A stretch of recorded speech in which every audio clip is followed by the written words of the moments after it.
چیه؟ شما رنگ چیه؟ چه؟ اسم گنگتون نه چیه؟ رنگ شما متحدین یا نه؟ رنگ چیه؟ ایشون دیگه از نمیتونم بگم که چی. صافکاری دیگه. اون کارو الان چی میخوای؟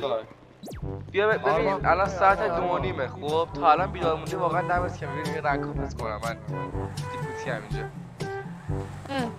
آره بیا ببینم با آن کنم اکانت کنم. آقا بچه الان همتون مکانیکی. الان میام میام به الان خدا الان میام. میام. ما عاشق پولیم الان میایم پیشت. مهدی برو پایین. بچه شما چیز جلسه نبودید اصلا کلا؟ چرا نه. بودیم؟ پس چرا رنگ کاپ نشدید؟ من نبودم. من بودم. خب اطلاع دادم نبودم. بچه تا ساعت چند تا شهر میخواید بمونید؟ من تا ساعت 5 هستم. صبح من هستم. ساعت 5 صبح هستم. منم هستم. گوش بده الان همه تا ساعت 5 صبح میمونید آره، قول من میدید؟ هستم.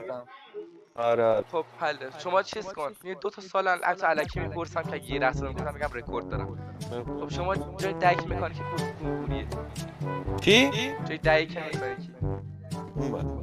خب کدوم اون بر دیگه چجوری بهت بگم؟ با دست اون برا با اون برا ازوله بی اون بر داداش. اون برا اون برا. سجاد کامبک سب کن یه رنگ بچه ها من جفتتون رو یه رنگ ببرم بالا اگه تا 5 بودید 2 رنگ ببرمتون قبوله؟